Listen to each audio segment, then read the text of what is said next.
on recherche avant tout un humain. Et après, on va rechercher un pool de compétences associées. Face à la difficulté de recruter, chaque cas est quasiment un cas d'espèce. L'employeur en face, c'est aussi une personne.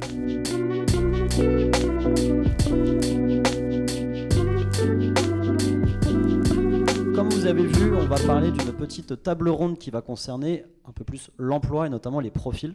Donc on a nommé, comme vous voyez, travailler dans une entreprise innovante, quel profil rechercher. On va se faire un petit tour de table. Bon, Nicolas, tu t'es déjà présenté, mais tu vas peut-être présenter la deuxième casquette que tu as. Comme ça, au moins, on aura fait les deux casquettes en tant qu'entrepreneur. Mais je vais me présenter moi pour commencer. Donc, je m'appelle Quentin Richard. Je suis responsable d'un incubateur de start-up. Alors, pour ne pas utiliser des mots qui sont un peu méchants et de l'écosystème, je vais vous dire que j'accompagne des projets innovants. Ce sera beaucoup plus pratique. Et je le fais à Toulouse. Donc, je ne suis pas un régional de l'étape. Je suis venu plus animer et découvrir. Et je le fais au compte d'une entreprise dont vous avez peut-être déjà entendu parler, qui s'appelle Météo France, qui a ses grands bureaux qui sont à Toulouse. Et je suis chargé justement d'accompagner des projets innovants à travailler avec Météo France. Donc je vais faire le rôle d'animateur sur la table ronde, donc je vais relayer les questions. Mais si jamais aussi, je me permettrai de donner parfois mon avis. Nicolas, je te donne la parole pour peut-être te représenter du coup. Et rebonjour du coup.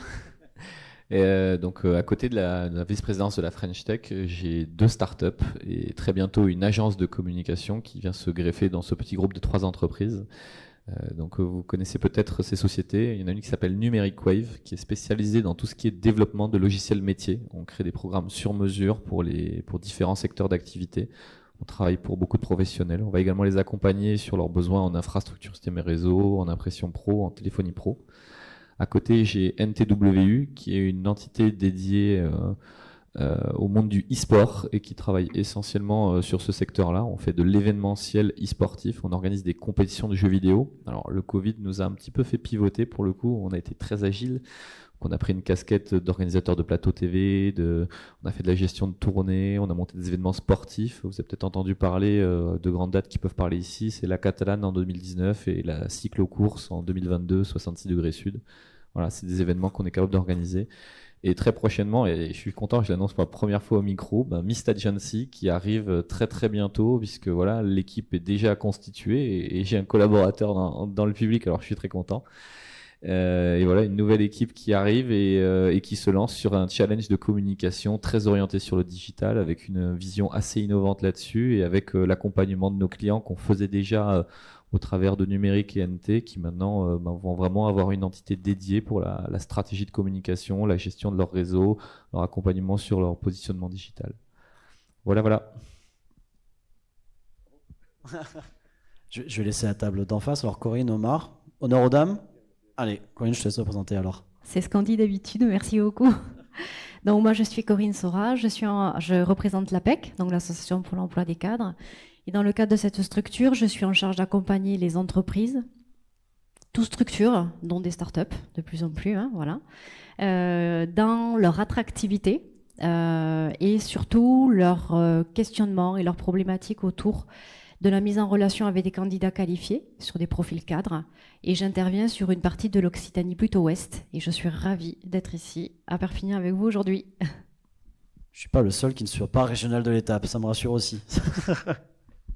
Moi, je suis juste pur produit du coin, là, donc Omar Emer, conseiller entreprise. Donc j'accompagne les entreprises comme celle de Nicolas et bien d'autres au niveau du secteur du numérique en particulier, et sur pas mal d'autres secteurs comme banque, assurance et autres.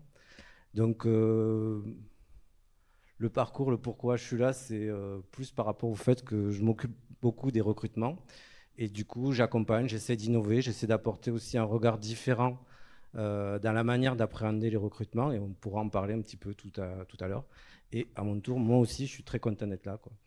Et c'est une grande première pour moi de parler avec autant de gens en présent et en virtuel. Je ne te dirai pas le nombre de personnes en virtuel alors. Donc le but aussi de cette table ronde, c'est un peu de vous parler des profils qui sont recherchés dans ces boîtes innovantes. Je pense que vous n'êtes pas passé à côté de toutes ces notions qui sont arrivées récemment, comme la start-up, comme des boîtes innovantes, comme le numérique aussi, qu'on voit de plus en plus au quotidien, comme il a été dit dans l'intro, avec de plus en plus aussi de métiers qui se numérisent et qui arrivent dans des métiers qui traditionnellement ne l'étaient pas. Moi, la première question que j'ai envie de vous poser, c'est un peu, est-ce que vous voyez ce qu'on parle dans la question est marqué quel profil rechercher? Est-ce que pour vous, il y a des profils types, c'est-à-dire des profils vraiment bien marqués qui peuvent travailler dans cet environnement-là, ou à l'inverse, est-ce que justement tout le monde peut être amené à travailler dans ce genre de projet innovant? Grande question. Bon, on va pas se battre, hein, on va pas commencer comme ça. Donc moi, j'ai envie de dire que la question est à la fois très généraliste. Moi, ma première réponse, c'est ça va dépendre à quel stade de développement se situe la société. Donc on va avoir plutôt des profils cœur de métier à l'origine, hein, au moment de la création et de la montée effectivement en puissance de la structure. Et petit à petit, des profils recherchés, un peu plus capés en termes de niveau d'expérience, de management, parce que très vite va se poser la question de la capacité aussi à structurer une organisation. Donc c'est très lié aussi à la vitesse à laquelle l'entreprise se structure et à quel niveau elle est par rapport à sa création. Donc moi, je voudrais ajouter aussi une chose, c'est que au-delà du profil technique en fait qui peut être recherché, ce qui fait et qui répond en partie à cette question-là, c'est le fait aussi qu'on est de plus en plus orienté par les employeurs sur des choix comportementaux. C'est-à-dire qu'on va aller chercher beaucoup plus sur les soft skills, sur ce qu'est la personne, avant même d'aller regarder si techniquement elle est en capacité de faire. Parce que, comme dirait Nicolas, et comme il le dit assez souvent, on peut former sur la technique. Mais l'humain, il est ce qu'il est. Donc, de plus en plus d'entreprises vont aller chercher de l'humain et dans cet humain-là, voir ce qui est le plus en adéquation avec l'esprit de l'entreprise, son ADN, son mode de fonctionnement.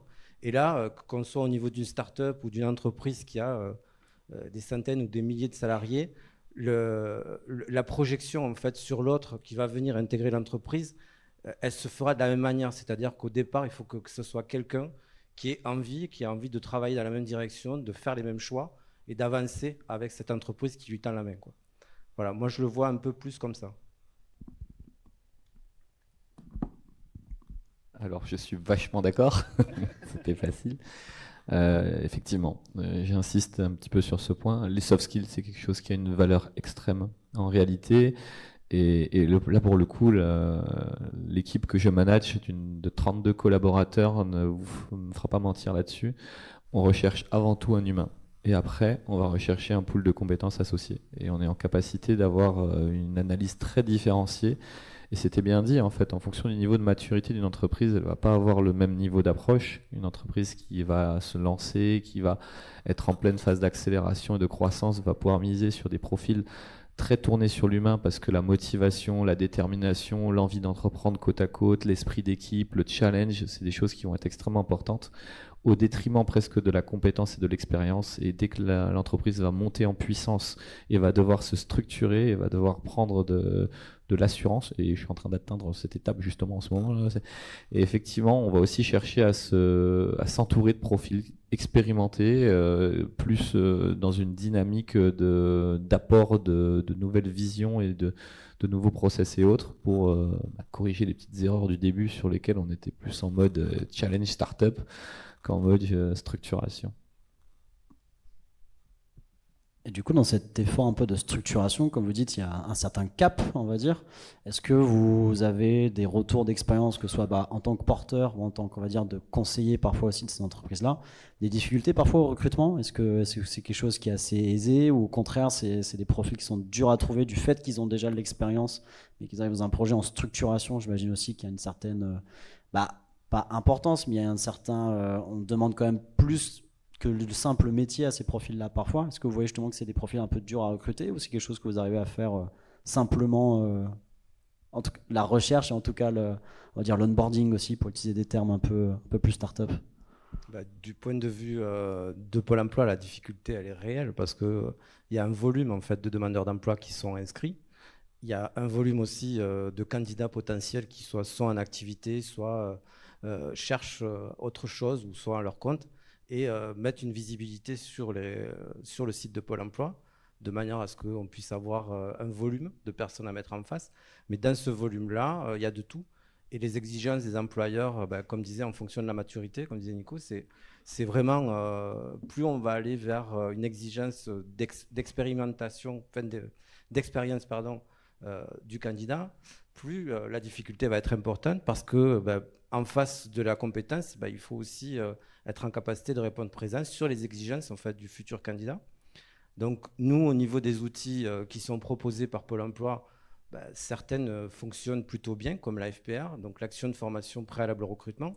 Donc c'est un outil qu'on utilise quasiment tous les jours, enfin qu'on propose tous les jours et qui est mis en place régulièrement. On a la possibilité d'apporter à l'entreprise un candidat pour lequel il va manquer un tout petit peu de savoir, de compétences ou de technicité, ou pour lequel il va manquer une qualification, une habilitation.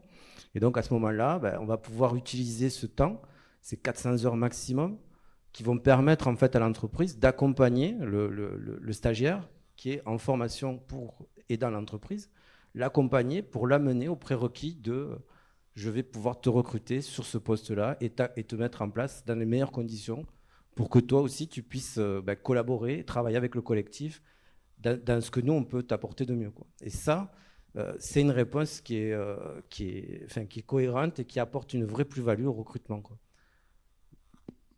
Et la FPR, ça fonctionne très bien. Et vous êtes formé à l'école, et vous êtes d'ailleurs dans une très très belle école qui a sa réputation dans le coin et avec laquelle on travaille fréquemment. Vous êtes formé à l'école et on vous apprend des compétences théoriques. La FPR vous permet d'avoir un moment de formation en entreprise. Et en fait, dans n'importe quelle entreprise dans laquelle vous allez arriver à l'heure actuelle, il y a des process qui sont très différents, des outils différents, des fonctionnements différents. En réalité, ce moment vous permet d'avoir un temps de formation très précis sur les besoins que va avoir l'entreprise instantanément. Il est accompagné par Pôle emploi. Donc c'est super important. Et ça fait partie d'un des dispositifs, et j'insiste là-dessus, ils en ont beaucoup. Et d'ailleurs, j'envoie un message à toutes les startups. Pour le coup, là, un petit coup de promo pour Pôle emploi, mais n'hésitez pas à les consulter. Moi, quand je me suis lancé en tant que start-upper, Pôle emploi, ça m'est naturellement passé par l'esprit parce que je n'avais pas forcément l'esprit start-upper au départ. Et donc, je suis allé voir et je me suis rendu compte qu'en fait, ils pouvaient m'accompagner, mais mes collègues start-upers ne font pas appel à eux. Alors, il existe vraiment des solutions, des dispositifs qui sont vraiment, qui fonctionnent, qui sont prévus pour, qui peuvent s'adapter. Il y a énormément de souplesse, ça va vraiment dans cette direction. C'est dommage, quelque part, de se priver de ça. Et tu parlais de la difficulté de recruter. J'arriverai même pas à me plaindre de notre côté parce qu'on a travaillé, je pense, une image de marque qui est plutôt super sympa et qui nous permet de recruter relativement vite, pour ne pas dire très très vite, par rapport à nos confrères. C'est peut-être aussi pour ça qu'on lance une agence de com. C'est pas trop mal débrouillé pour nous et que ça nous fait une belle réputation. Mais c'est vrai que attirer des talents, leur donner l'envie de autres, c'est jamais évident. Et donc il y a un vrai travail sur votre image et sur les partenaires qui vous accompagnent. Pour info, nos annonces ne sont disponibles que sur Indeed et Pôle emploi et on arrive à recruter très très vite. Et on a plusieurs, par exemple, pour vexer un petit peu mes confrères entrepreneurs dans la tech qui cherchent des devs. Là, pour le coup, nous, on a plusieurs CV devs de côté.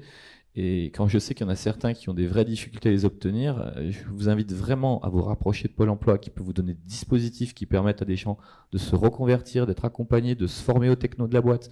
Je vous invite vraiment à mettre en avant votre image, toutes les qualités que vous avez en entreprise, tout ce que vous apportez pour le bien-être de vos collaborateurs, pour les projets sur lesquels vous bossez, les leitmotifs que vous portez. Et vous allez voir que vous allez attirer des talents. On vit au pays des vacances. C'est super important. Désolé, je suis expatrié des Toulousains là pour le coup. Mais voilà, nous on est au bord de la mer carrément. Ils sont pas très loin, ça vient très vite. Mais on a cette chance folle. On peut attirer des talents géniaux ici. Il y a des tas de projets qui peuvent grandir très très vite. Et en réalité, voilà, n'hésitez pas à la fois à aller voir des boîtes, à creuser ça, à découvrir ça. Et chers entrepreneurs, n'hésitez pas non plus à mettre ce genre de valeur en avant. Ça vous irez beaucoup plus vite et vous recruterez beaucoup plus facilement. Juste apporter une précision, c'est qu'on a aussi l'APEC qui est un super partenaire. Et non, mais c'est pas parce que voilà, on travaille régulièrement, on met en place des actions et les collègues qui sont présents ici travaillent dans l'accompagnement des cadres. Et c'est vrai que toutes ces actions qui sont mises en place en collaboration avec l'APEC, on arrive à faire que les publics cadres ou ceux qui rentrent dans le cadre, sans mauvais jeu de mots, ces publics-là se sentent un peu moins seuls parce que la difficulté en fait de la recherche d'emploi, c'est ce sentiment de solitude. Et donc le fait de pouvoir apporter un endroit où échanger, où rencontrer en fait aussi des employeurs, parce que on a mis en place des cafés cadres avec l'APEC, et du côté de l'APEC, il y a aussi beaucoup d'actions qui sont proposées. Et je te laisserai en parler parce que je pense que tu seras meilleur que moi là-dessus. Et ces actions-là permettent aussi de créer du lien. Et c'est ce lien-là qui fait la différence. C'est-à-dire qu'aujourd'hui, quand Nicolas parle gentiment de Pôle emploi, c'est des années de travail ensemble. C'est-à-dire qu'on l'a accompagné depuis le départ. Et la première AFPR, on l'a faite ensemble. Et il y a eu des moments où c'était moins bien, des moments où c'était plus difficile. On a aussi accepté de travailler l'un comme l'autre sur des actions communes. Et c'est vrai avec Nico, c'est vrai avec d'autres entreprises. Le plus important, c'est que l'humain se rencontre. Et c'est ce que j'essaie de partager dans le travail de recrutement que je fais. C'est de faire en sorte que les gens puissent se rencontrer. Après, on n'a pas la possibilité de tout faire pour répondre à tout, mais on essaie. Et à chaque fois qu'on essaie, on y arrive un peu mieux. Et c'est aussi la démarche que doit avoir le candidat, tel qu'il est en tant qu'humain, en tant que personne. Plus il va aller vers les options qui lui sont proposées, que ce soit dans le cadre de l'accompagnement APEC, ou dans ce que peut faire Pôle emploi, ou dans ce que fait la mission locale, ou dans ce que fait Cap emploi. Tout le service public de l'emploi fait en sorte de pouvoir amener des propositions de solutions. Et c'est à travers ces propositions-là que chacun doit pouvoir aller un peu plus loin, doit pouvoir se donner les moyens de faire la différence. Voilà, j'arrête. Je laisse la main. Merci. Donc oui, pour rebondir sur les dispositifs d'accompagnement, dans l'APEC, on n'est pas là pour mettre en œuvre ces dispositifs, mais on travaille en prescription des actions de Pôle emploi. Donc face à une difficulté à recruter, voilà, notre rôle est d'identifier toutes les solutions qui sont possibles, et ça en est une, évidemment, sur laquelle on travaille beaucoup ensemble. Sur la question d'origine qui était la difficulté à recruter, oui, face à une difficulté de recrutement dans une entreprise en hypercroissance, innovante, type start-up, moi ce que je constate dans les entreprises avec lesquelles j'ai travaillé, c'est que la difficulté à recruter se ressent à un certain moment dans le développement de l'entreprise. Souvent, le dirigeant va recruter dans son réseau des profils cœur de métier, on va dire. Et là, j'ai bien en tête une start-up avec laquelle j'ai travaillé très récemment. La difficulté s'est posée à un moment donné quand il s'agit de recruter une compétence qui n'était pas dans son cœur de métier et pour lequel il n'était pas un employeur visible, on va dire. Voilà. Donc, quand on recrute et qu'on est une structure ministérielle de l'État ou une structure industrielle et qu'on recrute un profil numérique, on n'est pas une cible identifiée naturellement par ce type de candidat.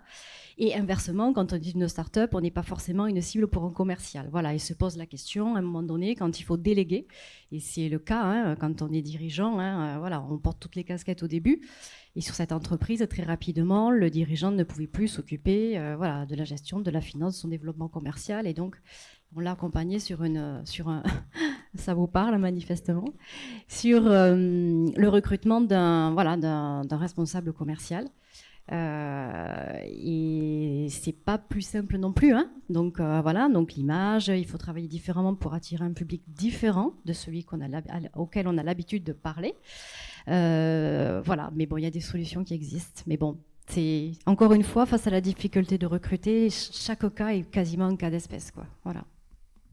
Je rebondis, parce que tu parles d'une chose donc que je voulais donner par la suite. Je vais jouer énormément sur les clichés. Généralement, entreprise innovante, cadre un peu managérial un peu différent, un peu plus à plat, moins de hiérarchie. Si je donne l'exemple typique d'un cadre qui a par exemple envie de changer un peu de manière managériale, de sortir un peu d'une hiérarchie forte, le costard cravate, et qui a envie de partir sur du baby-foot, je vais vraiment dans les clichés. Est-ce que le transfert de l'un à l'autre est assez simple? Pourquoi tu pointes Nicolas du doigt? Ah, bon Nicolas, je te laisserai parler par la suite. Mais est-ce que c'est un transfert aujourd'hui qui est déjà bien identifié par les profils eux-mêmes? Est-ce que c'est quelque chose en fait où on parlait énormément de venir se renseigner, même pour les entrepreneurs aussi parfois, d'aller chercher justement le pôle emploi, et peut-être que c'est pas un automatisme pour certains entrepreneurs. Est-ce que pour les profils eux-mêmes aussi, est-ce que c'est quelque chose sur lequel ils se renseignent énormément? Est-ce que c'est une chose, par exemple, pour quelqu'un qui est déjà en emploi cadre, pour changer un peu d'écosystème, on va dire, est-ce que ça se fait facilement, ou est-ce que vous voyez encore qu'il y a des choses à faire ou des actions à mener? Alors, il y a la vision que peut avoir voilà, dans l'esprit commun la start-up, voilà, avec ce que tu décris. Et de notre côté, le cliché du cadre qui s'ennuie un petit peu, qui a fait le tour de son poste et qui se dit, ben voilà, j'ai envie de challenge, d'aller voir ailleurs. Bon, il y a beaucoup de choses qu'il peut faire qui va quitter son entreprise ou qui va rester. Ça lui appartient, hein, voilà. Mais au-delà de ça, c'est la capacité finale. Alors lui, il fera le bon peut-être de candidater ou de se rendre visible auprès de ces entreprises-là, parce qu'elles sont plutôt la capacité à communiquer. Voilà, les plus belles exemples de marques employeurs, elles sont quand même chez les startups et principalement de la tech. Donc il y a quand même une avance sur ce sujet-là dans ce domaine. Donc elles sont plutôt visibles. Néanmoins, après, ça va dépendre de la capacité du recruteur, donc du dirigeant en l'occurrence, d'évaluer le projet. La visibilité, la projection qu'a ce candidat cadre au moment où il se présente sur la vision qu'il a de la start-up, parce qu'il est arrivé aussi des échecs de recrutement sur effectivement des rencontres qui semblaient très chouettes et qui sur le papier étaient idylliques. Et puis en fait, le candidat en arrivant se rend compte que en fait, il a été recruté pour ça, mais il a bien d'autres choses à faire, qu'il n'a pas quelqu'un qui lui gère son agenda, qu'il n'a pas quelqu'un qui va l'aider pour prendre ses appels téléphoniques, voilà. Donc il y a vraiment quelque part aussi, il y a le projet professionnel du candidat cadre, puisque c'est celui que tu décris, voilà, c'est un travail à faire personnellement, mais aussi un gros point de vigilance de la part du dirigeant, de pouvoir du coup évaluer quel était le contexte professionnel de départ ou d'origine ou actuel du candidat, et du coup comment il va se projeter ou comment il voit demain son travail dans la start-up. Voilà ce que je peux dire. Avant Nico, hein, encore une fois, moi juste un truc, c'est que par rapport à ce genre de situation, sachez qu'il existe des périodes de mise en situation en milieu professionnel. Donc ça, c'est un outil qui, comme la FPR, est mobilisable par l'ensemble du service des conseillers Pôle emploi, mais c'est surtout intéressant pour le candidat parce que ça lui permet à lui d'explorer en fait un univers qui lui est totalement inconnu, la start-up, donc profil cadre, costard cravate, qui va lui découvrir la start-up Tongs et Bermuda. Voilà, la PMSMP va lui permettre sur une période très très courte de se rendre compte, est-ce qu'il a envie de franchir ce pas-là, est-ce qu'il a envie de vivre tous les jours en Tongs et en Bermuda. Voilà, c'est un outil qui peut permettre ça. Maintenant, notre boulot, et c'est ce qu'on essaie de faire aussi dans les actions collectives qui sont proposées, on a mis en place assez régulièrement des cafés cadres et je parle sous couvert de Cindy, je pense que ça a fonctionné et ça a permis surtout à l'ensemble des personnes qui sont passées par cette maille-là de se rendre compte que l'employeur en face, c'est aussi une personne, quoi, et qu'il a droit à l'erreur aussi et qu'on peut discuter et que. Donc tous ces éléments-là, il n'y a que, encore une fois, face à face qu'on peut arriver à faire la différence. Le cadre qui a sa représentation d'un univers, s'il ne s'y confronte pas et si on ne l'accompagne pas pour pouvoir s'y confronter, ça sera compliqué pour lui du jour au lendemain de démarrer un contrat de travail et puis de se rendre compte que, heureusement qu'il y a la période d'essai, quoi. Et encore que, si c'est à son initiative, ça lui coûtera cher, quoi. Voilà, donc ces situations-là, en travaillant ensemble et en mettant en place ce qu'il faut pour que ça puisse fonctionner, l'entreprise elle est gagnante parce qu'elle reçoit quelqu'un qui sur une période donnée, hein, ça peut être un jour, 2 jours, une semaine, plus, et ce temps-là va lui permettre vraiment autant à l'entreprise qu'au cadre ou au candidat de se découvrir, de voir comment fonctionne l'autre, comment ça se passe chez l'autre et comment moi je peux m'adapter à cette situation-là. Et ça, c'est quand même assez confortable, quoi. Donc je laisse. Alors, je vais casser quelques préjugés. On n'a pas de baby-foot, désolé. On faisait du ping-pong avant, mais en ce moment, l'équipe travaille très très dur et on a pas mal de projets sous le coude. Donc, en plus, ils sont tous, je dirais, vachement à fond et ils lésinent pas. Et on est vraiment dans une période, nous, assez chargée. Pour le coup, on parle beaucoup de cadres. Et oui, je suis d'accord, un cadre doit vraiment prendre le temps d'analyser. En France, maintenant, il existe énormément de profils d'entreprises qui sont extrêmement différentes, qu'on les appelle start-up ou non. D'ailleurs, j'aimerais bien une définition un jour de start-up, parce qu'en fait, il y a autant de définitions de start-up qu'il y a de start-up, soyons très honnête. Donc, il y a vraiment ce besoin que vous étudiez effectivement l'entreprise dans laquelle vous vous projetez. Il y a encore quelques années, on pouvait dire que limite, oui, on postulait pour essayer de trouver un boulot et que c'était difficile. À l'heure actuelle du travail, il y en a. Si vous voulez travailler, vous allez en trouver. Prenez le temps de chercher l'entreprise qui vous corresponde, de comprendre comment elle fonctionne, de poser les bonnes questions. Moi, je suis assez surpris quand on fait des entretiens. Dans l'ensemble, les candidats posent très peu de questions. Finalement, le rôle s'inverse un petit peu. Il y a 20 ans, on déménageait d'ici pour aller bosser à Paris. En 2022, une entreprise déménage de Paris pour s'installer ici si elle recrute 10 personnes. Voilà. Donc, renseignez-vous sur l'entreprise, posez les bonnes questions. C'est à vous finalement d'être en capacité de vous dire est-ce qu'elle me correspond, qu'est-ce que je vais pouvoir lui apporter. Vous êtes beaucoup plus en position de réflexion là-dessus. Vous savez ce que vous êtes capable d'apporter et c'est plus facile de découvrir sur quelle dimension elle est et vers quoi elle veut aller. Sachant que, comme dit, la discussion avec un dirigeant, il va vous parler très rapidement de sa stratégie. Si le rêve vous plaît, il va falloir s'impliquer parce qu'il ne le réalisera pas tout seul. Et on parle beaucoup de cadres, mais si on parlait des jeunes aussi, et il y en a quelques-uns dans la salle, et là-dessus encore, je vous invite à réfléchir. J'ai creusé ces derniers temps parce que voilà, j'essaie aussi de comprendre un petit peu comment ça avance. Moi-même, j'ai été à l'école, et puis quand j'étais à l'école, il m'est jamais passé par l'esprit finalement d'aller remplacer mon enseignant s'il n'était pas là. Quand le cours ne pouvait pas se tenir, dans le meilleur des cas, j'allais à la bibliothèque pour bosser le cours suivant, et puis sinon j'étais au cybercafé en train de geeker. Très honnête, c'était plus souvent ce cas-là d'ailleurs. Mais ouais, en fait, j'attendais que le cours se repositionne et puis je le consommais au fur et à mesure. J'étais dans une dimension sur laquelle j'étais très attentiste et on m'apportait des connaissances, des contenus, des informations que je consommais au fur et à mesure en vue de les restituer sur une date précise, un contrôle, de façon à faire en sorte que je valide une année. Voilà. En entreprise, ça peut pas marcher comme ça. Surtout dans une start-up. En fait, quand une entreprise va vous faire confiance et que vous allez arriver dans cette entreprise, c'est pas évident. La phase d'accueil est très complexe. Il faut que tout le monde mette de l'eau dans son vin et s'applique à faire en sorte qu'elle soit la plus fluide et la plus agréable que possible. Dans les deux cas, vous êtes en train d'arriver dans un groupe qui existe déjà. Vous devez comprendre comment faire votre place, comment vous impliquer dedans, comment faire du lien avec l'ensemble de ce groupe qui fonctionne et qui est déjà lancé. Vous devez vraiment réussir à créer votre place et après derrière, vous devez être moteur, vous devez être force de proposition. Et là, j'insiste, même quand vous êtes en apprentissage. Attention, l'apprentissage, c'est un outil magnifique qui est extrêmement facilité en ce moment par l'État. Oui, mais quand vous devenez apprenti, vous portez deux casquettes. La casquette d'étudiant, où vous pouvez avoir un rythme attentiste sur lequel on vous apporte du contenu. La casquette de collaborateur, dans laquelle, en fait, vous êtes d'ores et déjà challengé dès le premier jour. Et oui, on ne peut pas attendre de vous le même niveau d'implication qu'un collaborateur au premier jour, parce que vous êtes en train d'apprendre, parce que vous commencez, parce que vous lancez. Oui, mais dites-vous bien que c'est cette période-là qui va vous permettre d'aller en fin d'apprentissage au niveau d'un collaborateur. Et c'est pas à partir du moment où vous avez fini votre apprentissage et que vous espérez signer un CDD ou un CDI qu'à ce moment-là, vous allez devoir basculer sur un autre niveau.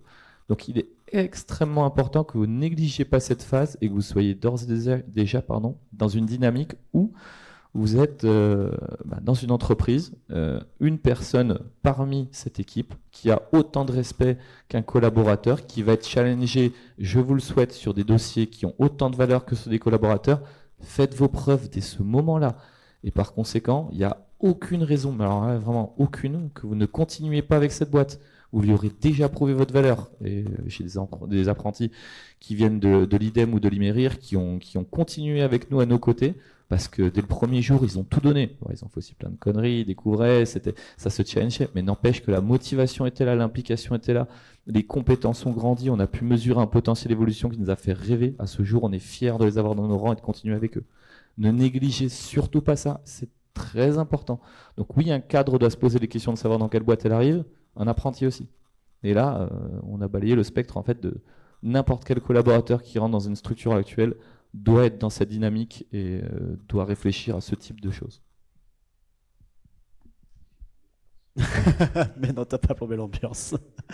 Non, pour reprendre un peu moi mon métier aussi que je fais au quotidien, je suis entièrement d'accord avec ce que tu viens de dire. C'est très important. Moi, j'ai le nombre des boîtes que j'accompagne aussi, voient des profils arriver qui sont très dans l'attente et qui ne on va dire, ne pousse pas un peu plus loin et attendre de voir comment l'entreprise va réagir, etc., sans forcément proposer de prendre en chemin certaines responsabilités ou certaines prises en avant. Et ce qui fait qu'à la fin, c'est vrai qu'il y a une différence entre ce qui est vu et voulu par un profil qui est soit en stage, soit en alternance, et ce qui est possible pour l'entreprise. Et c'est vrai que c'est un choix qui, malheureusement, se fait assez vite aussi pour l'entreprise, qu'elle n'a pas forcément le temps d'attendre non plus pour aller chercher un profil, parce que le temps de rédiger encore une fois une fiche de poste, d'aller poser des annonces de recrutement, de faire des événements tels qu'on l'a aujourd'hui, ça va prendre du temps aussi pour certaines personnes responsables de l'entreprise. Donc oui, vous avez forcément à gagner, et en effet parfois on fait des conneries, ça arrive en boîte, hein. Même quand on est salarié ça arrive, même quand on est associé ça arrive, je peux le prouver.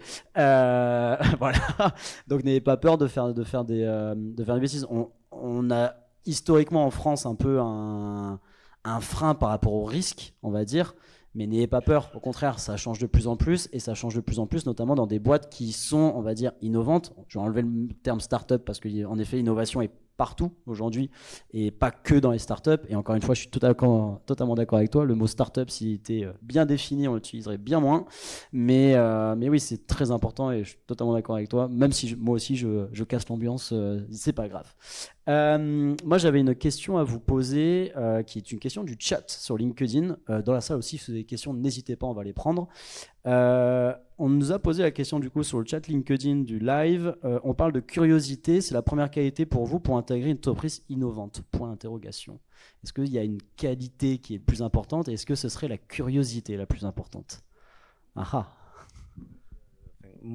J'ai recensé, et c'est la région en fait qui a fait une enquête sur les comportements en fait, ou les compétences comportementales plutôt, qui sont le plus attendues. Et ce qui en ressort, c'est les 5 plus importantes, c'est l'autonomie, la rigueur, le travail en équipe, le sens de l'orientation et la réactivité. Donc ce sont ces 5 comportements en fait qui sont les plus attendus dans les entreprises du numérique en Occitanie. Donc sondage qui a été fait, qui peut être retrouvé facilement. Et à côté de ça, il faut aussi voir que c'est encore une fois la rencontre, quoi.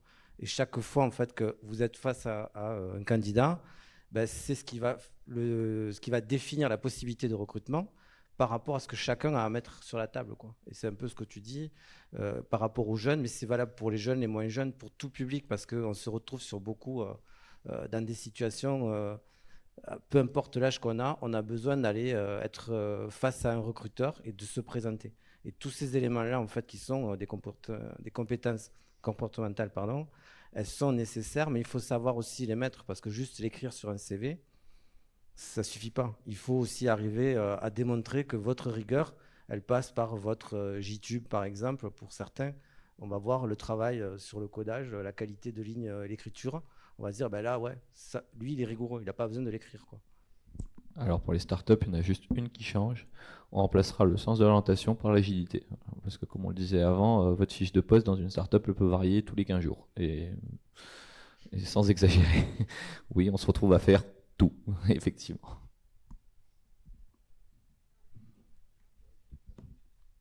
Alors sur les notions de la curiosité, il faut l'avoir dans une dimension beaucoup plus globale, je pense, parce que la curiosité, c'est aussi la capacité d'un individu, dans une entreprise quelle qu'elle soit, d'entretenir lui-même ses compétences, de s'auto-former, d'être curieux aussi sur l'évolution de tout ce qui touche son métier, son secteur, ce qui le passionne. Donc, je pense que c'est un savoir-être qui est beaucoup plus transverse que dans une entreprise innovante ou pas dans une entreprise innovante, quoi. Voilà. Et c'est la capacité aussi à pas tout forcément attendre de l'entreprise, mais être aussi soi-même en capacité d'aller chercher l'information utile, et qui va faire que on va avoir des individus qui vont avoir un potentiel un peu différent de nôtre, en partie porté par cette capacité à être curieux, à s'intéresser, à entretenir aussi tout seul ses compétences, puisqu'on sait très bien que la grande majorité de nos acquis viennent de l'expérience que l'on vit tous les jours dans un lieu de travail.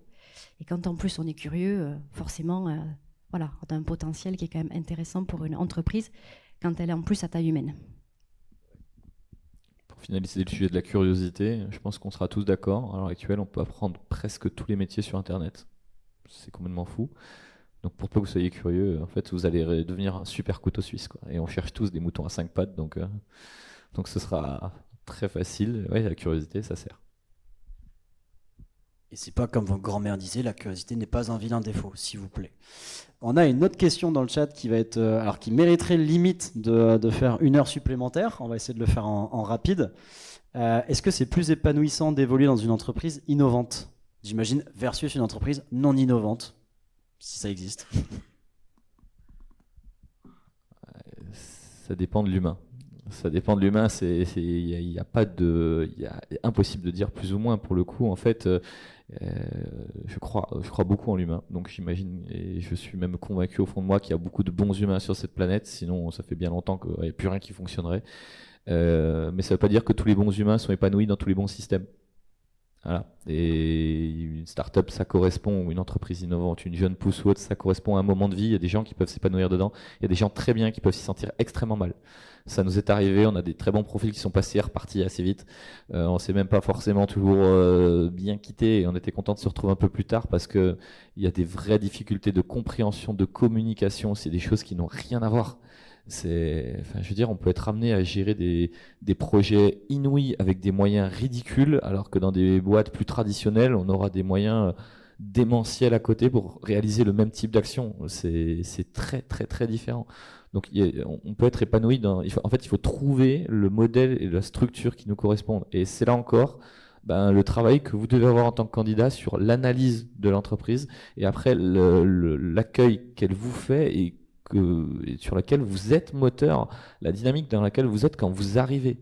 N'imaginez surtout pas que voilà, on doit uniquement vous accueillir. Vous devez également être impliqué, vous sentir impliqué, manifester ce qui va, ce qui ne va pas. Nous, on a un programme de parrainage, on essaie de passer beaucoup de temps à discuter avec chacun de nos collaborateurs, à leur montrer qu'on peut accéder à tout un tas de choses à partir du moment où on le sait, et que si c'est pas dit, on ne sait pas comment le régler, quoi. Donc il n'y a pas de bonne ou de mauvaise réponse. Pour le coup, il faut que chacun prenne le temps de trouver quel est son chemin. Et ça peut prendre un peu de temps. Et il faut que ça vienne de vous. Parce que ça ne peut pas venir de l'entreprise.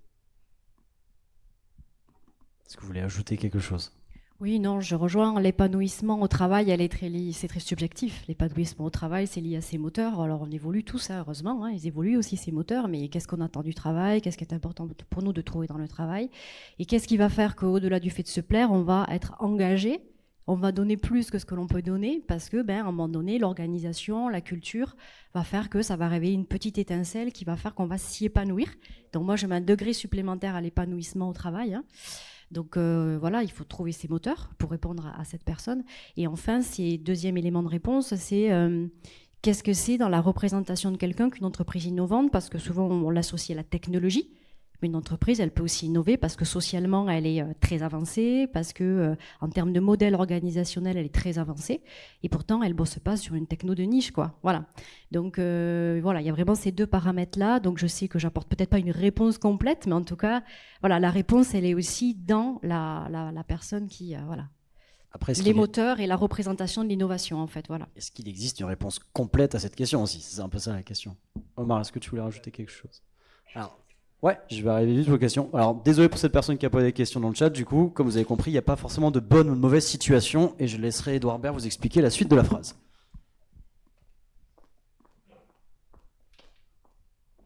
Bonjour et merci pour toutes les précisions et surtout de votre vision des choses. Effectivement, au niveau de l'humain, comme vous dites, il y a ceux qui sont capables de travailler dans l'urgence, par exemple dans une start-up, comme un tournage quelque part, qui vont être débrouillards. Et puis il y a ceux qui effectivement ont besoin de beaucoup plus d'être suivis, d'être dans une grande boîte avec plus de budget, etc. pour avancer effectivement. Alors je voulais rebondir sur ce que vous disiez tous les deux, qui m'a vraiment intéressé et interpellé. C'est au niveau donc de la limite de ce qu'on peut permettre de faire un apprenti ou autre, parce que le vrai souci aujourd'hui, c'est la limite entre le travail déguisé, comme ils disent aujourd'hui, et est-ce qu'une start-up a besoin, c'est-à-dire qu'elle n'a pas de sous. Donc au départ, elle va demander beaucoup de choses aux jeunes, et elle va s'attendre aussi à pouvoir s'appuyer parfois un petit peu sur eux. Sur certains points, et c'est très important. Cependant, la loi aujourd'hui et parfois le comportement de certains professeurs qui ont connu l'époque où l'audiovisuel embauchait des milliers de stagiaires, etc., disent à leurs étudiants de faire très gaffe, etc. Et donc du coup, on se retrouve toujours à parlementer et à savoir poser la limite. Donc voilà ma question, comment poser cette limite et comment leur faire comprendre que c'est important qu'ils s'intègrent sans en même temps être trop de par la loi, quoi. Voilà.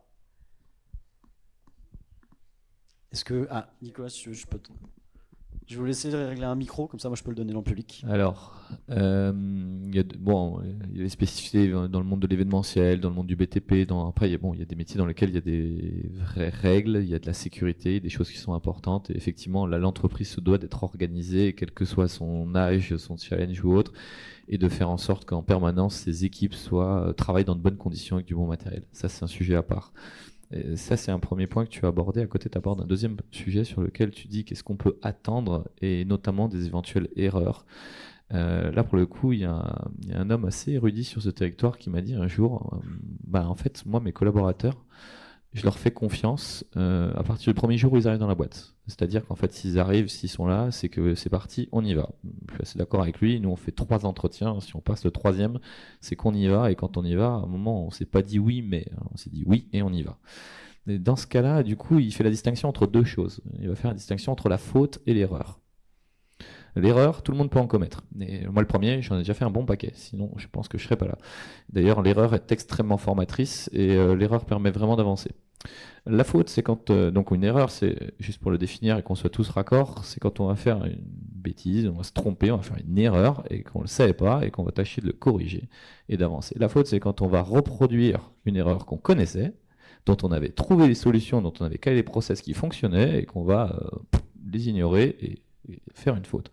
Et c'est là où, en fait, quel que soit le niveau d'expérience, de maturité, d'ancienneté du collaborateur ou autre, il y a un moment, ça peut arriver à tout le monde de faire des erreurs. Par contre, il y a un moment, quand on cale les bonnes solutions, quand on trouve les bons process, quand on a des solutions, négligemment ne pas être en capacité d'appliquer les bonnes méthodes, en fait, là, on passe sur un autre sujet. Ça, qu'on soit apprenti ou cadre, en réalité, c'est pareil. Pour le métier, il y a vraiment il y a des lois, il y a des règles. Les métiers, ils évoluent et les syndicats, d'ailleurs, là-dessus travaillent. On a des vraies réflexions au niveau des conventions collectives, au niveau des syndicats et autres pour trouver des solutions, pour faire en sorte qu'on s'y adapte. Le métier de community manager, par exemple, n'existait pas il y a si longtemps que ça. Et même si on ne prend pas de risques pour sa santé, on gère quand même des réputations de grandes sociétés avec des vitesses extrêmes sur des scandales qui peuvent partir en 2 secondes à n'importe quel horaire. Est-ce qu'on intervient, est-ce qu'on n'intervient pas, est-ce qu'on laisse couver le truc, est-ce que demain matin à 9h quand je suis au bureau je gérerai le scandale qui est en train de claquer à 20h la veille. Chaque métier doit s'y habituer, c'est vrai que c'est pas évident. Là, quand il y a des problèmes comme ça qui sont remontés, je pense que là encore on a un tissu économique local d'ailleurs en plus, mais au niveau national, chaque petite zone perdue en France a la capacité de faire appel à des conseillers, à des associations, à des partenaires et autres qui vont les remonter au plus haut niveau. Nous, quand on voit que la région peut être à nos côtés alors qu'on est au soleil, qu'en quelques secondes la région pour monter des choses à Paris, pour faire en sorte que l'État s'y intéresse, que les informations redescendent très très vite, quand on heurte vraiment des choses sur lesquelles le monde a évolué, la France a montré sa capacité à pivoter ces 2 dernières années à une vitesse extrême. Jusqu'à présent, c'est les startups qui savaient être agiles. L'État a su montrer qu'on se prend une crise Covid, on s'y adapte. Alors, il y a des trucs qui ont été mieux gérés, d'autres moins bien gérés. Ça n'empêche que tout le monde a donné le meilleur de soi-même, personne n'a démérité. Et regardez à quelle vitesse on est parti. Je vous rappelle qu'il y a quand même 2 ans, on s'était dit qu'on ne vivrait plus jamais comme avant. Bon, à l'heure actuelle, franchement, on en est vachement bien revenu. Et ça a montré aussi la capacité de choses aussi gigantesques et qu'on imaginait être archaïques et monolithiques qu'un État, sa capacité à s'adapter, à pivoter. Donc je ne suis pas trop inquiet concernant un métier en particulier et des règles qui seraient bloquantes. Si demain il y a une logique à les bouger, elles pourront s'adapter. Après, juste une petite précision par rapport à ce que vous évoquez, c'est que l'apprentissage ou le contrat de professionnalisation, il est réglementé. Donc vous avez un tuteur dans l'entreprise, vous avez le responsable pédagogique, l'enseignant, ou les enseignants qui sont là aussi présents pour accompagner le stagiaire, l'apprenti, l'alternant.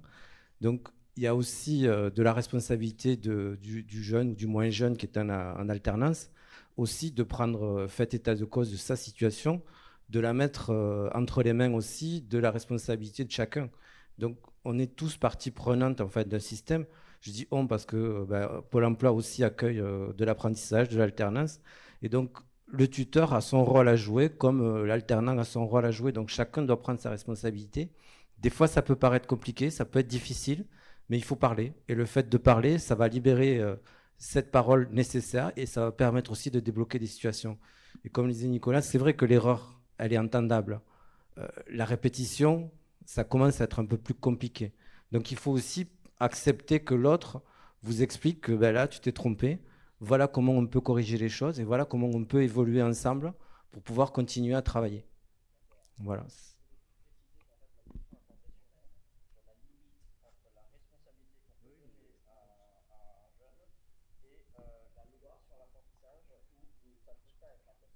Oui, mais je pensais avoir répondu partiellement ou totalement dans mon esprit. Mais si vous voulez, la réponse, elle est dans ce que je vous ai expliqué, je pense. C'est-à-dire que si chacun prend sa responsabilité, celui qui se sent lésé va l'exprimer. Et une fois qu'il l'aura exprimé, charge à l'autre d'en prendre acte ou pas. Et s'il n'en prend pas acte, les décisions, elles se mettent en place toutes seules. Hop, bonjour à tous. Du coup, moi, j'aimerais revenir dans la même direction que monsieur qui est intervenu juste avant. Et c'est pour mentionner, donc, je suis récemment dans le monde du travail, donc dans le monde de l'entreprise, et je me suis rendu compte de rencontre en rencontre avec d'autres jeunes. On s'est rendu compte, en fait, en discutant, on se rend compte qu'on demande aux jeunes apprentis, aux jeunes stagiaires, la même charge de travail que des cadres. Et on leur demande le même investissement sur le plan personnel, sur le plan investissement dans l'entreprise. Et aujourd'hui, à l'heure où il y a cette histoire de cette tendance au quiet quitting, cette tendance aussi où les jeunes, ils ont tendance à penser au health mental first. Donc vraiment cette idée qu'on vous avez mentionné juste avant, de vouloir penser à soi quand même aussi. Et cette idée dans le sens où on s'est rendu compte que beaucoup de personnes sont parties de leur travail. Rien que dans l'année 2022, le taux de désengagement, de partir de son entreprise, mais pour des raisons quelconques, est énorme, que ce soit en France, partout ailleurs. Et pour en venir à ma question, c'est par exemple dans le sens où on sait que les startups ont besoin de jeunes dynamiques, actifs, mais en même temps, il y a cette tendance au quiet quitting et le Covid a remis en question, a chamboulé les paradigmes. Et du coup, on réfléchit à d'autres choses, d'autres besoins, d'autres nécessités maintenant. Et ne pensez-vous pas que pour une nation comme la France, où on essaie de mettre en avant les startups et justement on investit beaucoup dessus, ne pensez-vous pas, j'aimerais avoir votre avis sur le fait, pour savoir si ça ne dessert pas les startups, la Startup Nation, au profit justement des grandes entreprises qui est plus cadrée et que du coup on sait vraiment nos missions et c'est un investissement différent, quoi. Merci beaucoup pour ta question. Je pense pas que ça les desserve. Il y a plusieurs mots que tu as prononcés sur lesquels j'aimerais revenir. On demande à un apprenti le même travail qu'un collaborateur, pas forcément qu'un cadre, en le sens qu'on va positionner un cadre sur un rôle qui va, en plus de faire le travail d'un collaborateur, manager.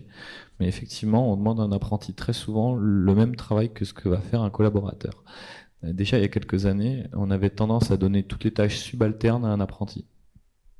Est-ce que finalement, c'était intéressant pour lui quand il arrivait? Combien de stagiaires troisième ont commencé par nettoyer des écrans dans une boîte de tech avant ne serait-ce que de se faire présenter la moindre ligne de code?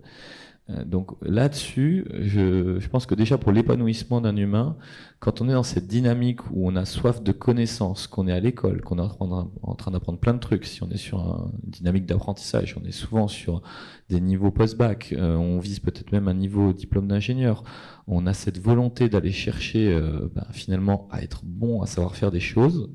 On est challengé à l'école au quotidien. On le voit d'ailleurs, tu parles de grandes démissions sur la France, je dirais même les États-Unis. Les États-Unis qui cultivent l'art de l'université au plus haut level, pourquoi on ne ferait pas pareil dans nos entreprises? Et pourquoi on ne pourrait pas avoir une génération qui se challenge et qui est dans cette dynamique? Tu parles également de cette volonté de penser à soi en priorité et d'avoir une vision plus tournée déjà sur son bien-être personnel, elle n'est pas du tout incompatible. Bien au contraire. C'est pas parce qu'on va se dire qu'on a envie en priorité de penser à soi et de ne pas donner sa vie au travail, c'est pas forcément ce qu'on va attendre dans une start-up. C'est peut-être un lapsus qui a été dit avant, pour le coup. On va pas chercher à avoir des collaborateurs qui vont bosser 10 fois plus dans une start-up. Par contre, 10 fois mieux, ouais, ça c'est clair. Et c'est là où, dans le même temps, quand on est épanoui, quand on se sent bien, quand le projet nous fait vibrer, on est capable d'avoir un boulot de qualité. On est effectivement capable d'en sortir aussi fatigué, mais pour le coup, ça, on peut le rentrer dans 35 heures. En 35 heures, on arrive déjà à être bien épuisé. Et c'est là où on va avoir cette capacité finalement à apporter une réponse très diverse parce que ça nous plaît. La passion, elle est là. Après, effectivement, le Covid a fait qu'il y a des gens qui se sont tournés vers des modes de vie alternatifs. Il y a des gens qui, par exemple, vendent leur maison, prennent leur remorque, mettent une tiny house dessus, vont faire le tour du monde. Et il y a la vie qui va avec. On a tous la possibilité à l'heure actuelle de vivre très différemment. On vit dans un monde dans lequel on part du principe qu'il faut acheter ça. Mais en réalité, nos grands-parents n'en avaient pas, ils vivaient pas moins bien, ni mieux, ni moins heureux. Est-ce qu'un frigo c'est nécessaire? Est-ce qu'une machine à laver c'est nécessaire? À l'heure actuelle, si on se remet les choses dans le contexte, on est tous capables d'avoir un petit bout de terrain, et il y en a quand même un paquet de dispo, et pour la bonne nouvelle, je pense qu'il va y avoir des vraies complexités ces prochains temps à continuer de surconstruire en boucle. Donc de la terre cultivable, on va en avoir. N'importe qui peut planter 3 tomates, vivre avec, et est-ce qu'on a besoin de tout ce qui va autour? Si oui, effectivement, le monde ne peut pas repasser par une autre étape que il faut qu'on travaille, qu'on gagne de l'argent, qu'on puisse se payer les services associés. Mais si on choisit d'avoir un mode de vie totalement alternatif, sur lequel effectivement on s'en éloigne complètement, on peut y aller de façon aussi radicale. Et après, l'alternative qui existe entre les deux, que les grands groupes exploitent énormément en ce moment et qui a beaucoup de sens, ça va être une dynamique sur laquelle on va pouvoir exploiter le télétravail, qui n'existait finalement que très très peu ou de façon marginale avant le Covid. On allait parler de boîtes qui étaient en avance sur leur temps ou de boîtes qui avaient une vision un petit peu différente, mais dans l'ensemble, moi le premier, ça stressait un peu tout le monde. On va travailler sur des concepts sur lesquels finalement on va multiplier des petites antennes provinciales pour donner à un bassin d'emploi la capacité d'avoir un lieu de rassemblement et de travail au sein d'un grand groupe sans pour autant dire à tout le monde rendez-vous au siège et on est 1500 dans la même tour. On va avoir des approches différenciées et là que ce soit start-up ou grande entreprise, on est en train de voir ça différemment. Mais ça nécessitera toujours d'avoir des gens, quand ils sont dans le mode travail, se disent, attends, si mon projet me plaît, si ma boîte me plaît, le calcul économique, c'est basiquement, à un moment, il faut que je rapporte de l'argent à ma société pour qu'elle soit en capacité de me rémunérer correctement. Quelle que soit la boîte, l'exode qu'on est en train de vivre aux États-Unis, la surembauche, la course après les méga salaires. J'ai discuté récemment avec un chasseur de tête qui me fait la cour depuis un petit moment parce qu'il rêverait qu'on bosse ensemble et qui me disait mais rassure-toi quand je te dis que je ferai attention à toi, j'en suis au stade où il y a des jeunes qui ils travaillent sur une dimension assez internationale. Il a des jeunes aux États-Unis qui sont capables de venir le voir en lui disant je sors d'école, j'ai 3 ans d'XP, maintenant je suis à 200 K brut an. Et là, il en est au stade où il leur dit non. Non parce que mon financeur c'est l'employeur et que jamais je lui dirai ça. C'est pas entendable, c'est pas normal, c'est pas logique. Donc, tout s'est mélangé. Covid a fait en sorte que toutes les cartes sont mélangées. On se rend compte que maintenant, il manque un truc, 2 pays s'affrontent, le monde entier en pâtit. Il faut que chacun trouve sa voie. Et il y en a qui sont très épanouis à l'idée de se dire que ils sont dans un projet qui leur plaît, qui donne le meilleur d'eux-mêmes pour avancer, comme on ferait dans un club de foot, par exemple, ou comme on ferait au sein de sa famille pour l'emmener sur d'autres projets, sur d'autres... Chacun doit trouver sa voie, chacun doit avancer dans sa direction. Et si par exemple la tienne, elle est dans cette dynamique justement de penser plus à toi, de te mettre plus au calme et tout, tu peux vraiment mettre la vie en adéquation avec. Si tu trouves le projet d'entrepreneuriat qui t'épanouit, que tu le portes ou que tu le rejoignes, tu peux être dans le même cas. Si tu trouves le grand groupe qui te permet de faire ça, il y a le même principe. Je disais juste pour accompagner un peu cette réponse, c'est qu'on a la chance en France d'avoir quand même un panel de possibilités en termes d'entreprise et de diversité. C'est-à-dire que si on veut se recentrer sur ce que l'on est en tant que personne et que pour nous c'est une priorité, vous avez tout ce qui est l'économie solidaire, vous avez de l'économie circulaire, enfin il y a pas mal de structures qui peuvent permettre de se recentrer et d'aller vers ce qui nous intéresse. Donc le choix on l'a.